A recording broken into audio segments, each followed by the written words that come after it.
Hello students, good afternoon all of you. Myself Dr. Sonia Khari, Indraprasth Law College from Greater Noida, BA LLB second semester Unit 2. Today we will discuss about the agriculture sector. So what is agriculture? First of all, what is agriculture economics?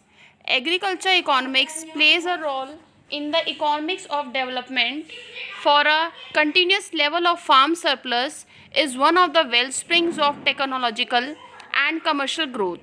In general, one can say that when a large fraction of a country's population depends on agriculture for its livelihood, average incomes are low. तो agriculture क्या है? Agriculture हमारा economics development में बहुत ज़्यादा important role को जो है वो प्ले करता है, जिसमें हम ये देखेंगे कि हमारी जो कंटिन्यूस जो हमारा लेवल है हमारा जो फार्म का वो हमारा कैसा है, जिसमें हम अपनी टेक्नोलॉजी से जो हम हैं ग्रोथ कर सकते हैं अपने एग्रीकल्चर इकोनॉमिक्स में. In general, one can say that when a large fraction of a country's population, आपने ये देखा होगा जो हमारे टोटल जो कंट्री पॉपुलेशन है, large fraction of country population किस पे डिपेंड है? It depends totally on agriculture. Now what are the main features of Indian agriculture? First is source of livelihood. सबसे पहली बात है कि पूरा की पूरा जो हमारा देश है वो किस पे डिपेंड है? हमारा एग्रीकल्चर पे. जब तक हमारा एग्रीकल्चर पे काम नहीं होगा, एग्रीकल्चर क्या है? मेन ऑक्यूपेशन है. It provides employment to nearly 61% persons of total population and it contributes 25% to national income. बहुत ईजी है. Second, dependence on monsoon. हमारा सबसे बड़ी बात है एग्रीकल्चर जो है हमारा मानसून पे भी डिपेंड रहता है कि अगर हमारी खेती बाड़ी में बारिश नहीं होगी तो हमारी चीज़ें क्या फसल क्या हो जाएंगी? हमारी ख़राब हो जाएंगी. बारिश होगी, कभी कभी हमें बारिश नुकसान भी पहुंचाती है, कभी कभी बारिश हमें फ़ायदा भी देती है. तो agriculture in India mainly depends on monsoon. If monsoon is good तो the production will be more and if monsoon is less than average then the crops fail. Next, labor intensive cultivation. Due to increase in population, the pressure on land holding increased. Land holdings get fragmented and subdivided and become uneconomical. Machinery and equipment cannot be used on such farms. Machinery और equipment कुछ farms में use नहीं किए जाते हैं. तो जो हमारा labor intensive cultivation बता रहा है वो यही बता रहा है किस तरीके से हमारी पॉपुलेशन जो हमारी जो इंक्रीज है due to increase in population तो pressure on land holding increased.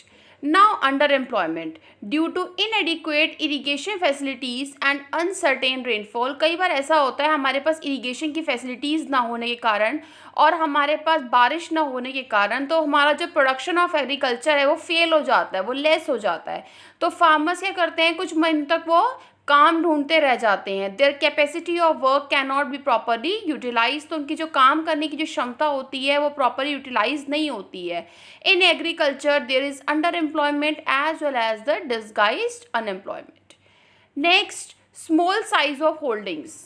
Due to large scale subdivision and fragmentation of holdings, land holding size is quite small. आपने ये देखा होगा आप अपने लार्ज स्केल के सब डिवीज़न में और फ्रेगमेंटेशन ऑफ होल्डिंग्स आपने देखा होगा कि जो लैंड होल्डिंग है उसका साइज़ क्या है, स्मॉल है. तो आप देखेंगे आपकी जो लैंड है उसका एवरेज साइज़ क्या होल्ड करने का 2.3 hectares in India, while in Australia it was 1993 hectares and in USA it was 158 hectares. Now next is traditional methods of production.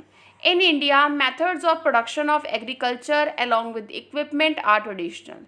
आपने देखा होगा इंडिया में जो हमारे मेथड्स हैं प्रोडक्शन जो एग्रीकल्चर के जो प्रोडक्शन के जो मेथड्स हैं अलॉन्ग विद इक्विपमेंट्स वो कैसे हैं, ट्रेडिशनल है.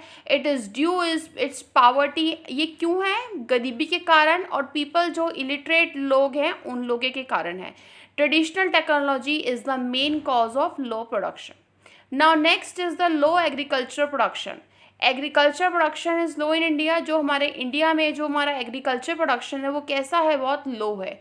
India produces 27 quintals wheat per hectare, France produces 71.2 quintals per hectare, and Britain 80 quintals per hectare.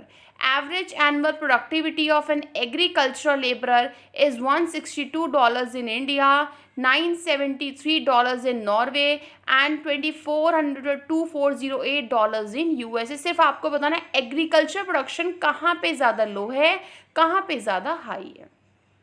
Thank you all.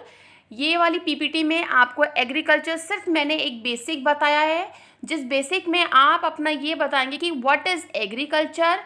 Agriculture monsoon पे डिपेंड होता है, क्या क्या इसकी ग्रोथ होने के कारण होते हैं, क्या क्या इसमें हमारा जो लेस हो जाता है वो क्या कारण है.